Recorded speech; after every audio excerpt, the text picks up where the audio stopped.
नमस्कार दोस्तों, आज की वीडियो में आपका स्वागत है। दोस्तों, आज हम बात करेंगे मटके का पानी फ्रिज के पानी पीने से कैसे ज़्यादा बेहतर है।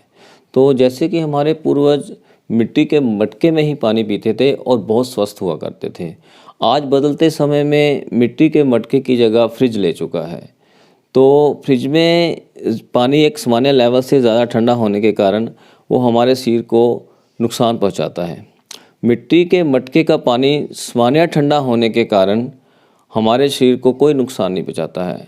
मटके का पानी हमारे गले के लिए, हमारे हार्ट के लिए एक कुदरती तौर पर बैक्टीरिया फ्री होता है, हमारी कब्ज़ को ठीक करता है, हमारे एलर्जी लेवल को कंट्रोल में रखता है।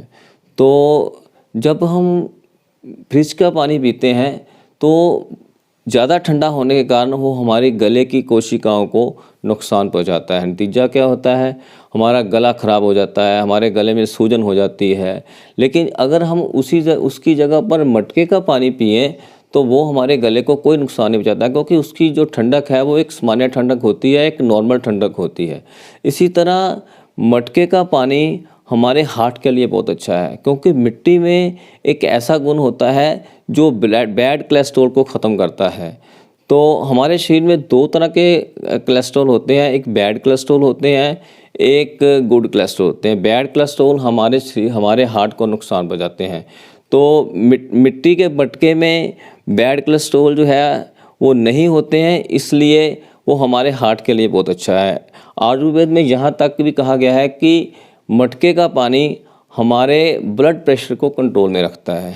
इसी तरह मिट्टी में एक कुदरती गुण होता है जो बैक्टीरिया को मारता है। तो जब हम अपना पानी मिट्टी के बर्तन में स्टोर करते हैं तो वो गुण जो है वो पानी में आ जाते हैं। तो हमारा जो पानी है उन बैक्टीरिया से फ्री हो जाता है जो डायरिया फैलाते हैं, डायसेंट्री फैलाते हैं या पीलिया के बैक्टीरिया होते हैं। तो इसी तरह जब हम फ्रिज का चिल्ड पानी पीते हैं तो हमारी जो बड़ी आंत है वो सिकुड़ जाती है। नतीजा क्या होता है? हमें कब्ज़ की शिकायत होनी शुरू हो जाती है। लेकिन अगर हम मिट्टी के मटके का पानी पीते हैं तो सामान्य ठंडा होने के कारण हमारी आंतों को डिस्टर्ब नहीं करता है। बल्कि मैं तो ये कहूँगा कि जिन लोगों को कब्ज़ की शिकायत है उनको पानी खाली पेट मटके का पीना चाहिए, उससे उनकी कब्ज़ जो है वो ठीक होनी शुरू हो जाएगी। इसी तरह जब हम कभी बाहर से गर्मी के दिनों में गर्मी से आते हैं तो हमें बहुत प्यास लगी होती है। हम क्या करते हैं? फ्रिज के पास जाते हैं, पानी निकालते हैं और ठंडा पानी जो है वो 2-4 गिलास गटक जाते हैं। नतीजा क्या होता है? उससे हमारे शरीर को उतनी ज़्यादा ठंडक मिल जाती है जिसकी उसको ज़रूरत नहीं होती।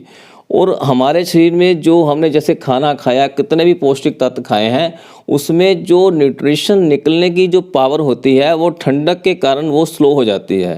वो हमारा शरीर जो है पूरे न्यूट्रिशन नहीं ले पाता। लेकिन अगर हम उसकी जगह पर मटके का पानी पिएं तो सामान्य ठंडा होने के कारण हमारा एनर्जी लेवल, हमारा हीट लेवल वो डिस्टर्ब नहीं होगा, जिससे हमारे शरीर को न्यूट्रिशन जो है वो सही मिलेंगे।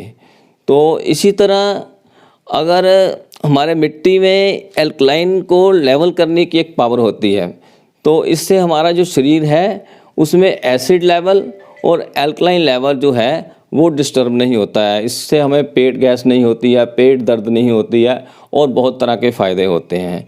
लेकिन एक बात मैं आपको कहूँगा, अगर आप इतने सारे फ़ायदे लेने चाहते हैं मटके के पानी से तो मटके के जो पानी है मटके की भी आपको संभाल करनी पड़ेगी। जब आप बाज़ार से नया मटका लाते हैं तो उसको अच्छी तरह से धो लो पहले, फिर उसमें पानी स्टोर करो। उसके बाद मटके को उस जगह पर रखो जहाँ पर उसको मिट्टी धूल है वो कम लगे। अगर आप पानी निकालने के लिए मग या कप यूज़ करते हैं तो वो बिल्कुल साफ़ होना चाहिए, या फिर पानी निकालने से पहले उसको एक बार साफ़ कर लो। और मैं तो ये भी कहूँगा कि मटके में जो आप पानी स्टोर करते हैं या तो वो आरओ का स्टोर करो या फिर अच्छी तरह से उबाल कर उसको स्टोर करो। और एक चीज़ का ख़ास ख्याल रखो कि मटके में कोई कीड़ा मकोड़ा नहीं जाना चाहिए, जिससे हम इतने सारे फ़ायदे भी ले सकें और हमारा पीने वाला पानी भी सेफ़ होना चाहिए। तो अगर मेरे द्वारा दी गई जानकारी आपको अच्छी लगती है तो आप अपने दोस्तों से शेयर करें। अगर आपने मेरा चैनल अभी तक सब्सक्राइब नहीं किया है तो प्लीज़ इसे सब्सक्राइब करें, ताकि ऐसी जो काम की वीडियोज़ हैं वो आप तक सबसे पहले पहुँचे। Thank you very much.